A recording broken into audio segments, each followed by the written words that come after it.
Assalamualaikum warahmatullahi wabarakatuh. Perkenalkan, nama saya Restiana dengan NIM 22103216 dari kelas 1B1.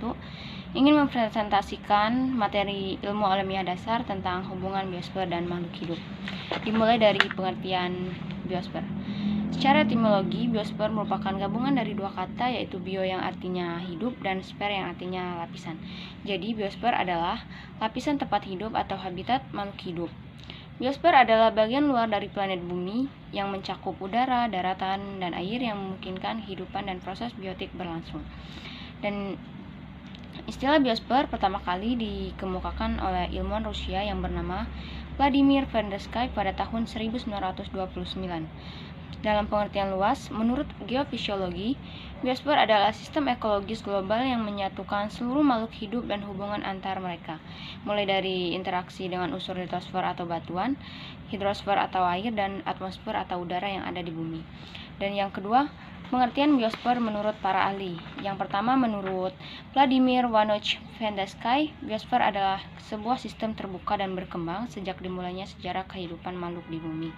Dan yang kedua, menurut John Wiley, yaitu sebuah zona dari planet bumi di mana terdapat kehidupan yang berbentuk secara alami pada lapisan bumi dengan lapisan atmosfer yang lebih rendah. Dan yang ketiga, menurut M. Alabi, biosfer merupakan salah satu bagian habitat organisme yang membentuk sistem kelompok stabil dan efektif untuk keseluruhan ekosistem yang ada di planet bumi.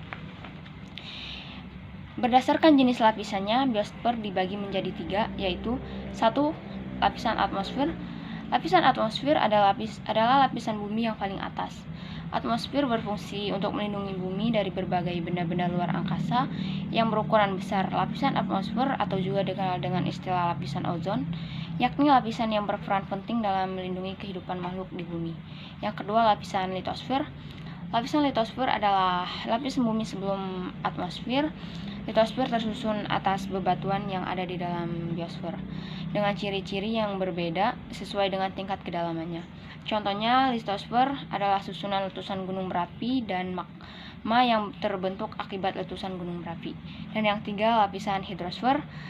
Lapisan hidrosfer adalah susunan biosfer yang terdiri dari sejumlah air atau perairan. Contohnya sungai, samudra, dan laut.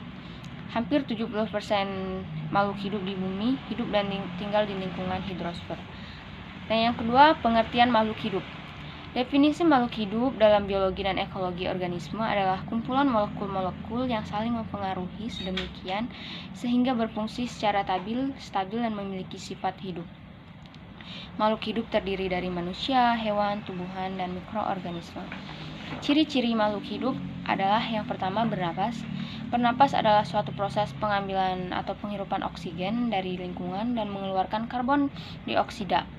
Oksigen itulah yang digunakan untuk mengubah zat makanan menjadi energi secara kimiawi.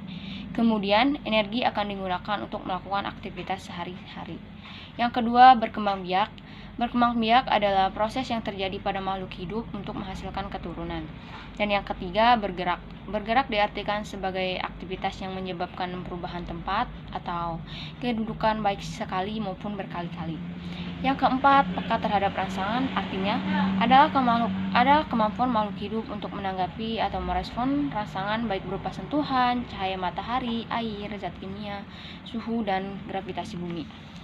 Yang kelima, mengeluarkan zat sisa metabolisme, artinya adalah senyawa sisa yang dihasilkan dari proses metabolisme yang tidak bisa digunakan kembali oleh organisme yang dikeluarkan melalui proses sekresi. Yang keenam, tumbuh dan berkembang. Tumbuh adalah perubahan fisik yang bisa diukur, sedangkan berkembang adalah pertambahan kemampuan struktur dan fungsi tumbuh yang lebih kompleks. Dan yang terakhir adalah adaptasi. Adaptasi merupakan cara makhluk hidup dalam mengatasi tekanan lingkungan sekitar untuk bertahan hidup. Yang ketiga adalah hubungan biosfer dan makhluk hidup. Seperti yang kita ketahui, biosfer adalah tempat tinggal makhluk hidup berupa lingkungan yang isinya segala sesuatu yang hidup. Contohnya manusia, hewan, dan tumbuhan. Dalam biosfer, makhluk hidup bisa mendapatkan lingkungan yang cocok untuk hidupnya, dan dengan adanya biosfer, maka ia akan menjadi penyokong seluruh kehidupan makhluk yang ada di bumi. Kesimpulan dari materi tersebut adalah biosfer adalah lapisan tempat hidup atau habitat makhluk hidup yang memungkinkan kehidupan dan proses biotik berlangsung, sedangkan makhluk hidup adalah kumpulan molekul-molekul yang saling mempengaruhi sedemikian sehingga berfungsi secara stabil dan memiliki sifat hidup. Sedangkan hubungan antara biosfer dan makhluk hidup adalah yaitu memungkinkan makhluk hidup tinggal di lingkungan yang cocok sesuai dengan kondisinya. Mungkin hanya itu yang bisa saya presentasikan. Atas perhatinya, saya ucapkan terima kasih. Wassalamualaikum warahmatullahi wabarakatuh.